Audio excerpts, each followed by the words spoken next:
Welcome back to the Sporting Crypto podcast, where we talk to leaders in sport and Web3 about their journey in this crazy world. This is episode 6, and I'm really happy to be joined by Max Wolfe, sat beside me, who is the Senior Manager, Web3 and Digital Licensing at McLaren Racing. Max, how are you? Did I get your title right? Yeah, perfect. Not easy to do, so well done. Well done to you, Pat. But yeah, thanks so much for having me. Great to be here. Inaugural season of the podcast. So yeah, very excited. Why don't you tell us a little bit more about what your energy is focused on right now? What is the role that you've got at McLaren Racing? So McLaren Racing, my role is pretty much divided into two parts. There's the Web3 side and the digital licensing side. In Web3, this can cover anything blockchain, Web3 related we do. Historically, this has been mostly NFTs, but there's a lot of exciting scope for that to expand, different types of tokens, different types of programs that we want to get into. Digital licensing can be things more around virtual spaces, metaverse, avatars, whatever sort of ancillary new tech might be coming up around Web3, in addition to like more standard just digital content licensing stuff. And then also I have another person on my team. I'm not going to dox him here, but on our Discord, he's known as Blue, and he's the other half of the Web3 team. He does an amazing job, supporting the program, but also managing the Web3 community on Discord. And then for you, crypto, Web3, like where did the interest stem from? Yeah, so crypto and Web3, I think for me, there were a couple things that really piqued my interest more than just cryptocurrencies, more than like the money aspect of things. I think that there's sort of three attributes that give value to a physical good, right? You have authenticity, scarcity, and definitive proof of ownership. Blockchain really enabled for the first time you to be able to bring those three attributes to a digital asset in a decentralized way. So, maybe you could always have a scarce, digital asset in a game, but it was always going to be owned by EA Games or whatever. So for the first time in blockchain, you were able to have a digital asset that no one could take away from you. And that connected with the idea that we're spending more and more time in the digital world. Just like as in the physical world, you and I might collect things that sort of reflect our life. Like if we travel, we collect fridge magnets or souvenirs from our journeys. So we should do that in the digital world too. And I was really fascinated by that idea. How much time do you spend online? What do you have to show for it? Like you collect a browser full of cookies, and it's like, who wants that, right? So it kind of made sense to me that we should be accumulating a digital inventory of scarce, valuable assets that we have proof that we own. And so the idea of that is what really got me into crypto, more so than just like crypto tokens and cryptocurrencies. I always think it's very good to try and step back and really dumb down the value proposition here. Yeah. And for the most part, when we talk about NFT specifically, right, we're talking about simply being able to own things online. And if we think that the consumer web has only been mainstream and consumer facing, I guess, for the last 30, 40 years, before that, it's being used by army intelligence and so on and so forth. But the consumer web since the late 80s, early 90s type of thing, we've never been able to own anything online. And the arrival and inception of blockchain as of, probably 2016, 17, when specific token standards started coming out. I mean, you could own fungible tokens, but you can now, as you said, own something like scarce or authentic. And I love the way that you've broken that down.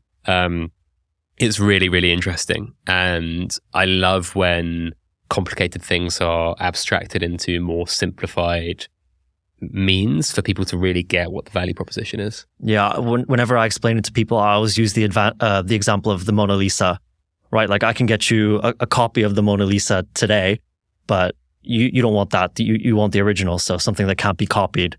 And I can you can prove who owns the Mona Lisa, right? It's there in the Louvre, and it's easy to tell if it's faked. And digital items were always like that before. And so now that you can have these, everyone can own a digital, their own Mona Lisa, I just think it brings up the potential for some really cool applications. And I love sometimes there are conversations when you tell people that and they're like, well, yeah, I kind of get that, but you can still see it, right? You can save the image. Yeah. In the same way that we can take a picture of the Mona Lisa. Exactly. And I think what people sometimes forget is inherently NFTs are a freemium model, right? Like I could collect a Silverstone collectible from the race this weekend. Absolutely. And I own that. Someone could use that collectible as their profile picture or whatever, but there's only one owner. And I think people are only just starting to cotton on how big a unlock that is for the web. Absolutely. And we're trying to teach people that too. So like, yes, of course, even go into our own Discord on a release day, people will copy and paste or upload the image of the collectible to the channel. But that doesn't mean that person who uploaded it to the channel gets the holder benefits, which is extra entries into that weekend's giveaway on the server. So like we're using little mechanisms like that to teach people the difference of actually owning it versus just, having it saved on your computer, for example. Let's delve deeper into your story up until now. So talk me through everything up until your current role at McLaren. Right. Yeah. So it's been a journey. If we wind all the way back, like I've been a motorsport fan, a petrol head, since I was 9 years old. I remember it very clearly. I watched the first episode of Top Gear I've ever seen. It was the episode where the guys chopped the top off a Renault Espace and turned it into a convertible people carrier. I think Jeremy tested the Koenigsegg CCX2. Richard tests Nissan Micra. James May tests a Honda Civic. I remember it so clearly. And since then, I was just been cars my whole life. And then, getting into crypto, that really happened more during the pandemic.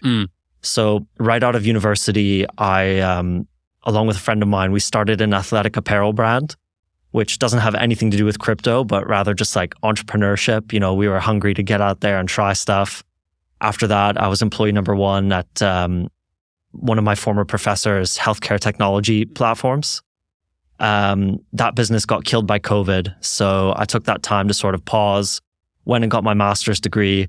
And then during that time, I really started to fall down like the NFT crypto rabbit hole, got super interested in the idea of digital assets, digital items. And then, coming out of my master's, I just had this thought, like, if I can put these two things together, cars and motorsport plus NFTs and crypto. And that led me to this role at McLaren.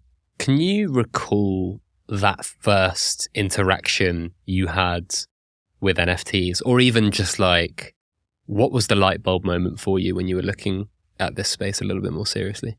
Honestly, I think it was music NFTs. So I remember looking at like A$AP Rocky's drops, and this was in 2020 or 2021, like the height of the bubble. There was no utility attached to it. There was nothing particularly special about the drop. It's a 3D scan of A$AP Rocky in a T-pose. I still have it. But it was just cool. And that light bulb moment of seeing like an artist putting out something in the digital world that his fans could collect and own that like represented a link to him. I just thought that was super cool. And then, I started to dive in a bit more. Like my hobbies are growing plants. Like I love to garden. And I was able to buy like unique plant NFTs to decorate a virtual space. So I don't know. I just thought it was a really cool and exciting sort of innovation. And joining McLaren, you joined at a time when they'd already started their Web3 journey to some extent. Yeah, that's correct. I think they launched their NFT program on a Friday and then I joined on the Monday. So good timing. And you coming into that, was the job spec for you to do a lot of the Web3 stuff, or is that something that you grew into? No, that was the spec. So I was hired to lead the Web3 project, as well as do a bit of the digital licensing. At the time, it was just me, so Blue hadn't joined yet. So I was trying to manage the Discord as well. And it was a lot of learning, a lot of creating processes where there weren't any, a lot of internal education, and a lot of heavy lifting in the start, honestly. Yeah. Why don't you give us a chronological timeline of kind of activations that McLaren have had on the Web3 front? Yeah, so walking you through our NFT program. So we started with an MCL35M drop. So the MCL35M was our 2021 Formula One car. And the first drop we did was around the US Grand Prix of that year in Austin. And we broke the Formula One car up into 22 separate parts. Each part was an NFT. Each part was like a 3D model modeled on real McLaren CAD data. So they were super intricate, super high definition, really cool. The parts were all released in different quantities. And the first 35 people to collect all the parts were able to get a full car, like the complete NFT of the full car. That's how the program started off. Those 35 holders still represent our like Genesis OG holder group. We have a special group for them in the Discord. And since then, honestly, we just experimented with a bunch of crazy different ideas. We've done IRL activations. So like last year at Silverstone, if you came to our merch tent, there's a QR code you could scan. And each day there was a different NFT for sale. You could only buy it if you were there at Silverstone. There was a driver helmet, suit, and boots. And each day there was a different prize associated with that NFT. So one day there was a hot lap up for grabs. Another was a garage tour. The final day there was a tour of the MTC. My favorite project we worked on last year was called Kiwi's Caper. So that was a special release that we did for the Singapore and Japan GPs, which are back to back.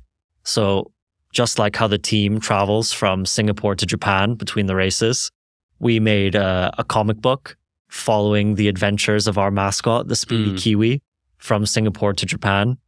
Each page of the comic book was an NFT. And if you collected all the different pages, then we sent you a physical version of the comic book.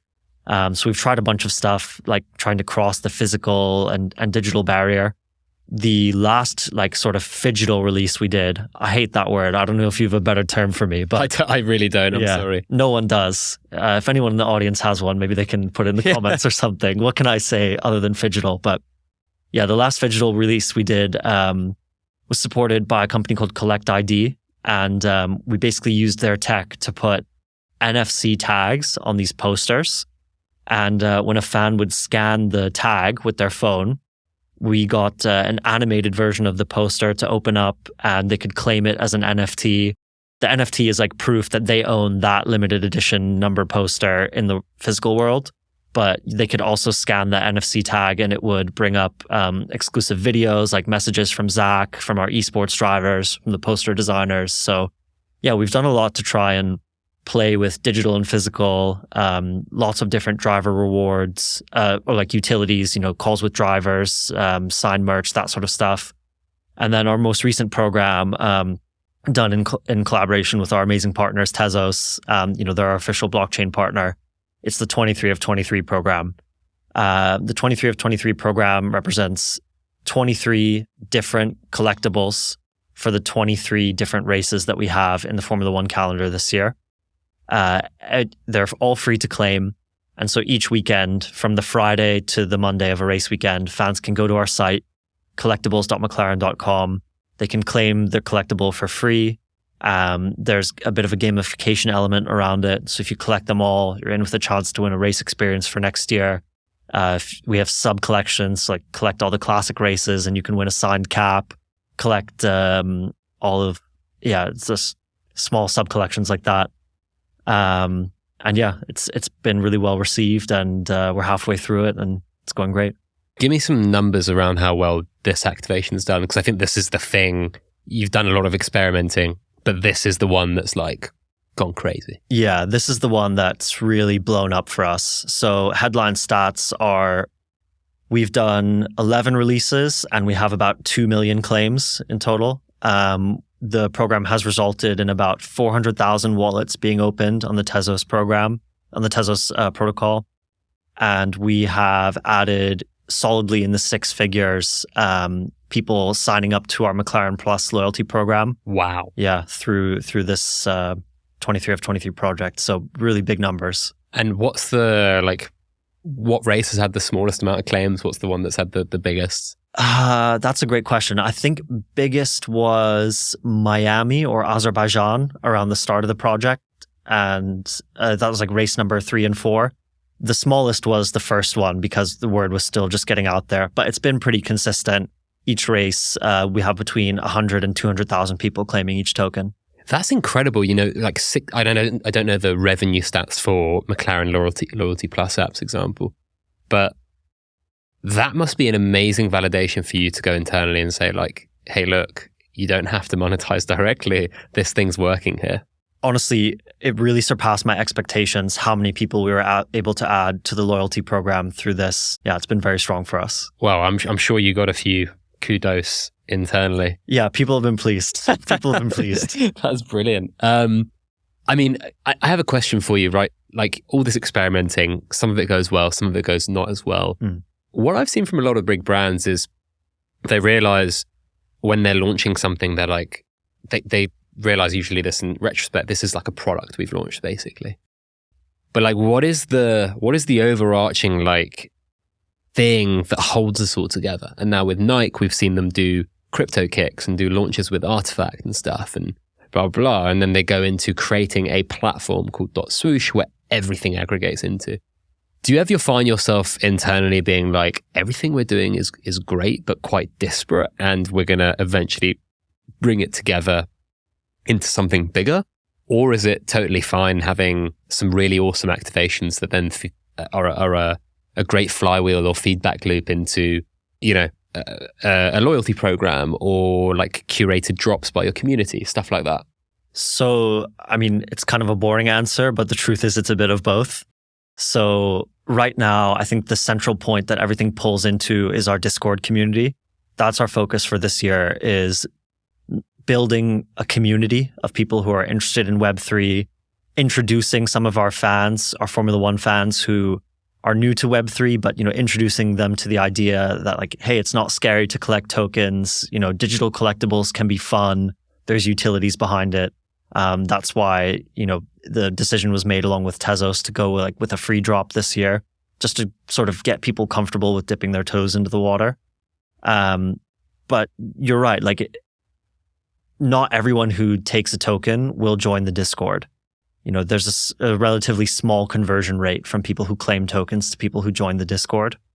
I think our ultimate vision, what I'd love to see is, as a fan, you join our Web3 program and it almost is a sort of McLaren loyalty program, and interacting with our brand across many different touch points all contributes to a sort of like loyalty experience where, maybe you follow us on social media, that's tracked, and maybe you earn a token for it in your wallet.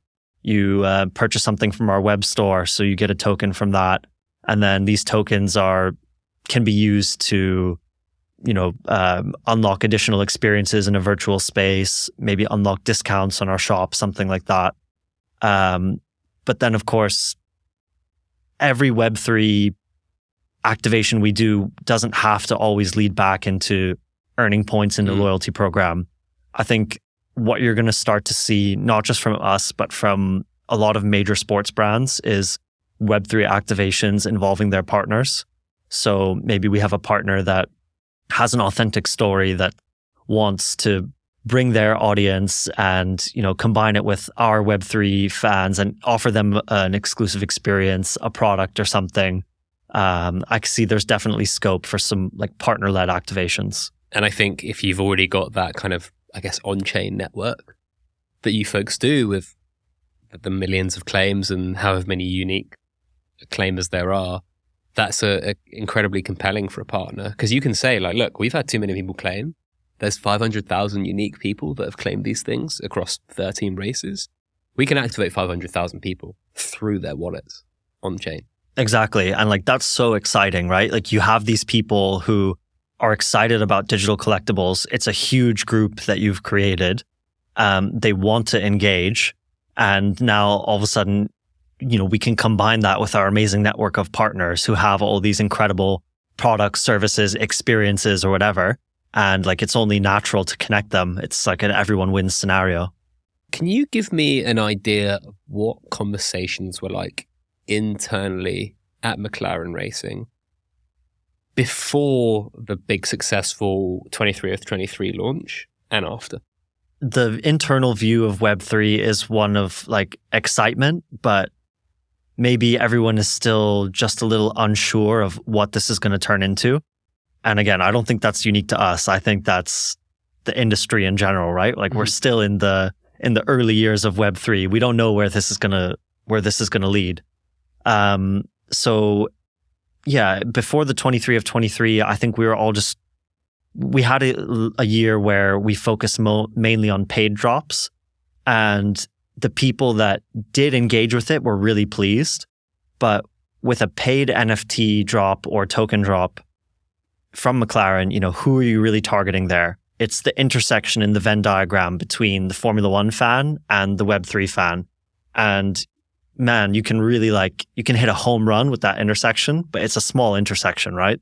So by going more towards a free model, or at least nominal fee claim model, you expand the number of people you're targeting. Suddenly you're targeting all Formula One and all McLaren fans because there's no financial risk to participating.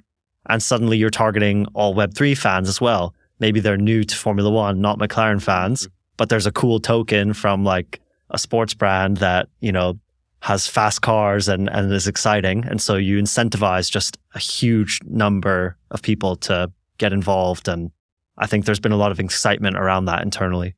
And you say internally, what's the fan response been like? The people in your Discord and the community you've curated, like, are they satisfied with just this 23 of 23? Or are they excited to be at the ground floor and see like where this could go as a gamified fan engagement platform? Yeah, I think it's both. So first of all, the response has been really positive. We have some seriously hardcore fans in our Discord. And I remember last year, they'll support everything we do, but they wouldn't engage with the Web3 side of things. And this year, for the first time, we are seeing them come over, start to have fun with the tokens, engage in the digital collectibles program. So I'm really proud of the response. The fans have been super supportive. I think really important in that is not just the gamification aspect, but also that like the artwork just looks cool. And so, yeah, you've got to have that attractiveness, that good product behind it. And so, yeah, in terms of the fans being satisfied or not with the 23 of 23 program, I think definitely they are, because if you look at Formula One fans, they're used to following a team throughout the Formula One season. They're used to watching 22, 23 races a year.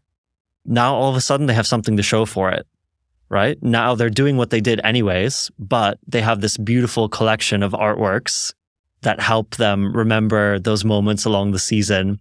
They're amassing that digital inventory that I was talking about earlier. That's so interesting. And we also, one of the cool things we do is we hide little Easter eggs within each poster. And if you go on our Discord at 1 minute past 10 a.m. UK time, every Friday when there's a drop, it's full of messages of all of our fans like working together and racing each other to try and tease out the meanings behind these Easter eggs. So funny. And so, yeah, like you get like really genuine, really fun interactions. And I think fans enjoy that, and being able to look back and see the history of it in their wallets is really cool. In my mind, like there's loads of ways this could go as well, right? This is the first season of it. Yeah. Partnership activations where you say, look, if you've collected 23, one of our partners, I'm going to name a random one. Yeah, pick one on... pick one. There we go. OKX. There we go. OKX say we're, giving away like a full suite of OKX branded apparel, or we're doing our own digital collectible with a driver, and anyone who's got 23 gets this $100 digital collectible for free. Stuff like that. Again, these are all crap ideas, guys, by the way, off the top of my head. That's one really interesting area. Like, I think the other is, when Dot Swoosh launched by Nike, they launched with simply giving away Nike IDs, like literally online accounts. This is your access pass to having an account. You mentioned like a loyalty program, and that's kind of funneled into something off-chain. But again, like the idea of having a baseline of 400, 500,000 people that could be interested in like a Web3 native application on your phone, or like a dashboard again, creating that inventory. There's so many routes this could take, and it must excite you a lot. You're at a really interesting point in time now. Yeah, absolutely. I mean, not to speak in like businessisms, but it's pure, blue ocean. There's so much potential to work with. And so in that, what do you have to double down on? What do you have to concentrate on? Being authentic. That's really my message. And like, fans know when something comes from a place that's not authentic. They know if you're going for a cash grab. They know if what you're doing is just a pure marketing exercise that doesn't have any intention of delivering them real utility or value or, like furthering their love for the sport. So I think we've done a lot of great work so far, with Tezos and our partners to create this group. And now it's about continuing to treat them right, give them things that they care about, and, keep that great relationship that we have with this group of fans. Because it's very easy as a big brand to not have the humility, right? Like, we are McLaren, right? We're sponsored by all these people and we can just drop something and it will work. Or we can just do something in this space and it will work. But I like the kind of attitude that you've got, which is, this is like, we're at the precipice. We're at the bottom of the mountain. And whilst we've got a huge current of momentum with us, we still have to go up that mountain. Yeah, of course. And, it's like, you don't want to be that. Everyone's got that friend that only knocks on their door when they want something, right? You don't want to be that person for the fans. You don't want to just engage them when you're trying to shill something to them. So we want to work with this group in a way that provides them value, and also like is a big opportunity for us as a brand to engage some of our partners. So yeah, it's very exciting. From the stats you mentioned and from a lot of people I'm speaking to in the industry, there's been a big shift from commercialization within these types of activations to more of an engagement-led approach. Can you give me an idea of the conversations that led you folks to going down the latter of those routes and why that's happened? Yeah, so it's a good question. I think, we were very lucky to have a very supportive partner in Tezos, and it always goes back to like, what's your metric of success, right? So if you're just purely using revenue as your metric of success, well, last year we were doing more paid drops and maybe we were only engaging, several thousand people, but we were making revenue from the token sales. So you would have to say that it was more successful. But having people around you in the business and partners who are comfortable with using a metric of success other than revenue, that's the key. Right. So, because as soon as you look at numbers of engagement, last year was a few thousand, this is a few million. So it's orders of magnitude better. So yeah, it's just like having the confidence and having the environment to be able to shift your focus and use sort of a different yardstick as your measure for success. I really like that. And, someone has to pick up the check eventually. But like if you have partners and internal champions that are happy to give you the runway to experiment and make those small bets until one of them is a home run, as it seems the 23 of 23 has been, I think that's a really important shift. And, from a sports perspective, we've seen a lot of like, we've got some rights we want to license, we want to make money from them. And if it's kind of okay, doesn't matter. Like as long as we get the check signed, then there's a minimum guarantee. I think that model is definitely dying unless you are like a major rights holder that will always have demand for whatever you sell as a licensee. But this attitude is definitely shifting, isn't it? Yeah, absolutely. Formula One, for example, the teams are always trying to innovate, right? Everyone knows about the on-track innovation, the cars always developing. That's not the only place where we compete. We compete off the track for fans.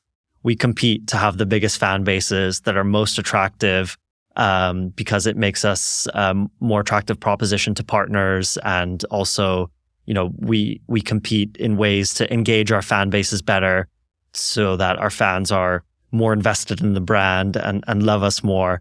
So yeah, that sort of model of just we're going to license out our content to someone, there's going to be an MG and that's it.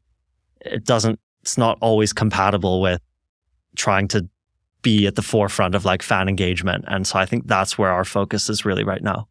That was part one wrapped up. And before we move on to part two, where we look at the future a little bit and explore where McLaren might go and where sports generally might go when it comes to Web3, I need to remind you that this podcast is supported by the HBAR Foundation, who are an ecosystem accelerator of Hedera, the most used sustainable enterprise-grade DLT for the decentralized economy. Together with industry-leading use cases and globally renowned partners, the foundation is scaling Web3 consumer engagement across the metaverse, gaming, DeFi, regenerative finance, and beyond.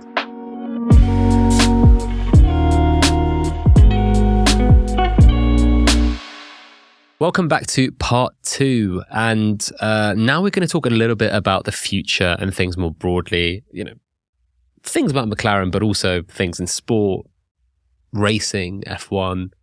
I guess the first question I got is why has Web3 and racing been such a great crossover for the most part when it comes to partnerships? Yeah, I think it's just because Formula One is all about innovation, right? And so is Web3. So there are so many opportunities to have Web3 apply to Formula One, whether or not it's merchandising, ticketing, brand activations, doing stuff for fans. So you always have that spirit to innovate in new ways, develop new things on track. So that also extends then to Formula One teams trying to innovate to better serve their fans, bring more value, better experiences, more opportunities to the fans. And I think Web3 is just viewed as another potential tool to do this. So it only makes sense that the forefront of technical innovation off track would also be attractive to Formula One teams. And obviously, when it comes to sponsorship, ticketing, the amount of events there's a lot of inventory there. Yeah. Right? And de facto, that means there's a wide range of things that you can't do. Can or can't? Can. Yeah, can. So, but maybe can't as well. I don't know. Yeah, it's a bit of both, honestly. So you're right. There's a lot of inventory out there, but that doesn't mean that there's inventory that hasn't been previously allocated, right? Everything that's out there is being used and sold. So I think there's a little bit of probably internal work to do across the sport, and it's probably not just F1 but all sports towards reallocating assets to support Web3 programs. And sometimes stuff gets unused, right? Yeah, it slips through the cracks because there's so much, and a partner not falls short but might not be able to attend the race, or a partner drops out of a activation last minute. All these kind of things, and there's a lot there as well. Yeah, Web3 can be a great way to capture assets that for whatever reason can't be utilized, from partner contracts, maybe at the last minute, as you said, someone's not able to attend or something. So you can use Web3 to maybe monetize that content or give it back to fans when it otherwise would have previously just had to go to waste. This is going to be a really difficult question, but where do you see the future for McLaren Racing and Web3? Yeah, so, to quote Seb Vettel, I have balls, but they're not crystal. So, it's hard to tell. I think going back to my previous answers, I really see the future in a Web3 program that's sort of a holistic loyalty program that captures all of a fan's interactions with the team. So rewarding them for following us on social media, for purchasing our products from the store, for engaging in a virtual space that we set up. Being able to take whatever tokens or whatever Web3 assets they earn from that and using it to unlock additional experiences. And the cool thing for me is that it can be within our ecosystem too, but also it could be in another ecosystem as well. And that's pretty exciting as well. Maybe there's a really cool game that loves McLaren, and even though we don't have a formal relationship, they just decide that, hey, anyone who has a bunch of these McLaren loyalty tokens, we're going to give them some cool benefits. So yeah, that idea really excites me as well. A lot of the people that we've interviewed have obviously been from, I'd say bigger sports organizations as well, or have worked at bigger brands. But I think what's unique to, let's say, McLaren you're in a place right now where F1 has exploded over the last 4 years. And you can attribute that to better broadcast coverage or Drive to Survive or new demographics paying attention.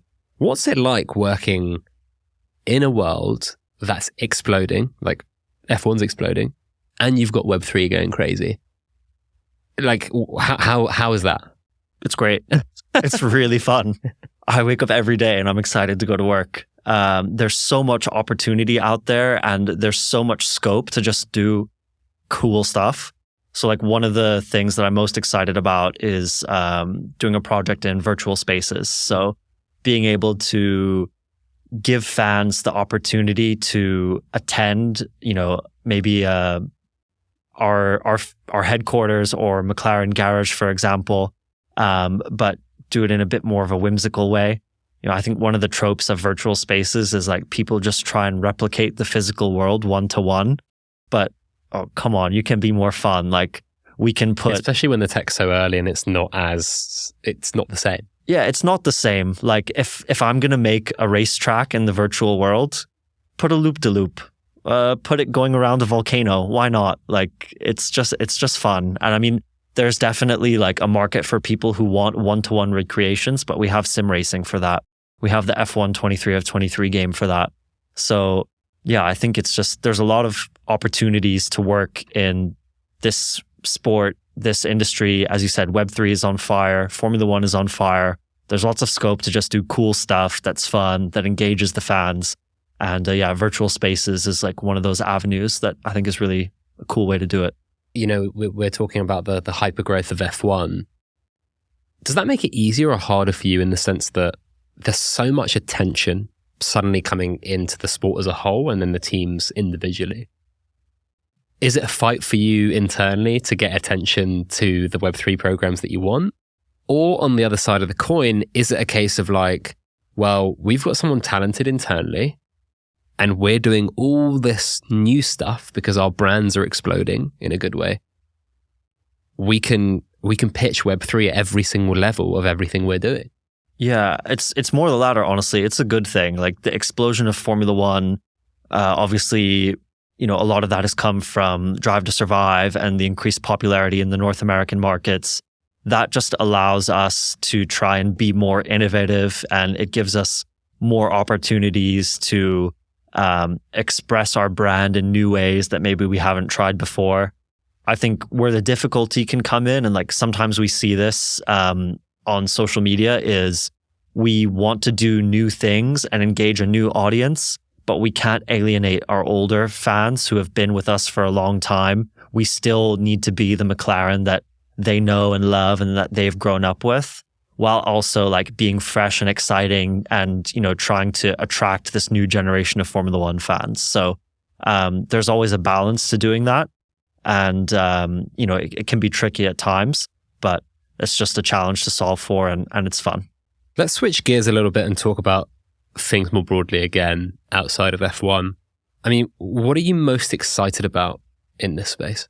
Yeah, for me, there's a couple things that I really get excited about. One, I've said it before in this interview and I'm going to say it again, virtual spaces. I love the idea of, I don't want to call it metaverse, but just like an interactive 3D environment that you can access, from your web browser on your phone without having to like install a desktop client. I think there's a lot of potential applications there, giving people token gated experiences in that environment, basically like a more interactive, more like engaging version of our Discord server. I'm really excited about that. I spoke before as well about all of the releases we've done that are sort of like hybrid physical and digital. I still think there's a lot of room to improve the way that physical goods are linked to their digital twins. And so that's something that I'm really excited to see get solved over the coming years. I'm not sure. I don't have the answers on how that should be best be done. Maybe it's about smart devices. There's a lot of people who are smarter than me that are working on that problem. So I'll be anxiously looking to see what they come up with. The virtual spaces thing is interesting because obviously the metaverse has caught so much flack. Yeah. And I think rightfully so. Yeah. For most parts, right? Like what Facebook have leaned into is probably not what a lot of people are going to spend time in. And then boom, you have like the Apple Vision Pro. I don't know if you saw the MLB Improbable connect to the MLB Stadium for the All-Star game in a virtual space. Again, that looks like a lot more higher fidelity than what we've seen with like the Decentraland and so on and so forth. Yuga are obviously building a game with Improbable as well. Yeah. That kind of thing is coming, and I don't think the first, second or third iteration, in the same sense the iPhone wasn't the mainstreamiest smartphone until like the 3 or 4th iteration of it. Why are you excited about it now rather than thinking like we'll get there when we get there in terms of the tech? I guess it's all about my goals, what I imagine people doing in these spaces. I'm not trying to get fans to spend, 8 hours a day working in the virtual space. I'm not trying to get people to replace their like physical world habits. I'm just, for me as a racing fan, I would love to go into a McLaren experience where I can explore the MTC, where I can like maybe watch a YouTube premiere of some new content from McLaren, where I can walk along the boulevard, see all the historic cars. Maybe I can have a virtual scavenger hunt, and maybe I can play a little racing mini game and earn rewards with fans. And I think those types of experiences are much closer to being around the corner. And I think those types of experiences are already really valuable to us as a brand. So I think for us, I see like the destination of virtual spaces and quote unquote metaverse being a lot closer than necessarily like in the working world. Conversely to the excitement. Yeah. What do you think is being overhyped at the moment and seeing a lot of attention that you think, I'm not too sure about that? This one, it's a bit tough. I think what you're going to see in the future, and this is just my view, it's a bit of a transition away from continuous, ongoing utility towards more discrete utility in token projects. So, and I think this is not to say that fans and holders should get accustomed to getting less utility for their tokens. That's not it at all. But I just think that recently there's been a big push towards like people expecting that, you buy a token and you're entitled to benefits as long as you hold that token and they're recurring forever. Frankly, I don't think it's sustainable for a lot of projects and for brands as well from a financial perspective, because you rely, you get the revenue to support the project from the initial token sale, but then to keep having to attach utilities to it, I mean, yeah, it's just not sustainable. There's no business fit. There's no business fit. And, we do Web3 to engage fans. We do it to provide utility, but it can't be a cost center. Like Web3 has to be financially sustainable. And that's not just true for McLaren. That's true for like the industry as a whole. If this technology is to survive, brands and companies have to be able to, run it not at a loss. And so I think you're going to see a shift towards token projects being dropped with much more like discrete utility packages that have ends. And again, that's not to say that people are going to be getting less utility, because these can be amazing experiences, amazing physical items and stuff. I just think you're going to see finish dates, expiration dates attached to the utility propositions of tokens. I guess you're paying attention a lot to the tech as well. Where do you think we need to see the biggest improvement for some sort of mainstreaming? You talked about the discrete utility, but broadly speaking, this is still a niche. And how does it become available and utilized by more? Okay, so everyone gives the same answer to this question, and that's, in order to mainstream, the tech needs to get smoother so that people and users and fans, whatever, don't even realize they're interacting with a blockchain product, right? Like they need to not even realize that they're claiming a token, an NFT, or something that's underpinned by blockchain. That's fine. That's great. I agree. But I'm going to try and be a bit more interesting and give you a different answer. So for me, I think one thing that we need to see in order to achieve mainstreaming is better communication. This is a huge challenge that I definitely face, and I think a lot of other projects do too. Like, how do you communicate with your holders?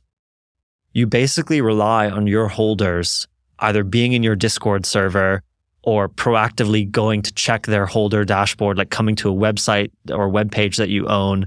Like, there's no way to send them a push notification, really. Maybe you have an email list of people, like CRM, but I don't think relying on email is like the solution that we should all just be accepting in the Web3 world. So what I really want to see is some sort of like in-wallet communication. I've heard of like Salsa and a couple other sort of like wallet-to-wallet communication solutions. Coinbase just launched something recently as well around wallet communications, but I think that might be specifically to Coinbase wallets. Yeah, exactly. So what I want to see is something that can cross wallets. So like, as the administrator for a program, I can send a push notification, a push message that appears in wallet, regardless of the wallet, whether or not it's Kukai, Trust Wallet, Temple, whatever it might be, so that I can tell my holders about utility. I can tell them about upcoming promotions. I can send them, discounts, or like engage them in other marketing campaigns. So yeah, I think like improvements in administrator to holder communications is something I'd love to see. So there's the amazingness of having like this on-chain network, and then siloed communication means can plug into it. But until you have something that completely flows just within that network of on-chain audience, it is going to be more difficult. It is going to be off-chain, and it's going to be really exciting to see what kind of products get built there. Yeah, couldn't agree more. And I think on that note, we will wrap things up. Thank you so much all for watching and listening and staying with us up until this point. Max, thank you very much for coming on. Where can people find out more about you? Please feel free to connect with me on LinkedIn, Max Wolfe, McLaren Racing. Alternatively, join our Discord, discord.gg/McLaren. I'm on there. Blue is on there. I'm not going to give away the mystery and tell you what my name is on Discord, but if you head over to the Off Topic channel, mention you watched this interview. Some say the first person to do it might win something cool from McLaren. Wow. Who knows? Who knows? Wow. That is, if you've listened or watched this long, then get yourself in there and get something exclusive. I didn't tell him to do that, by the way. That's just completely organic. Yeah, you can't win. You can't win that, by the way. I can't win that. You can find me at Pet Barisha on Twitter, at PETBERISHA, or on LinkedIn, where I'm spending a lot more time on the same name. And if you haven't already, please subscribe to this podcast, but also to our newsletter, the Sport and Crypto newsletter that goes out every Monday and keeps you up to date on all things sports and Web3. And just remember that none of what we have said during this show is financial or business advice, and this content is for informational purposes only. Web3 is underpinned by crypto, and crypto is volatile, meaning you can lose money if you are buying these assets personally or as a business. Where we are recording right now in the UK, the majority of crypto asset companies are unregulated.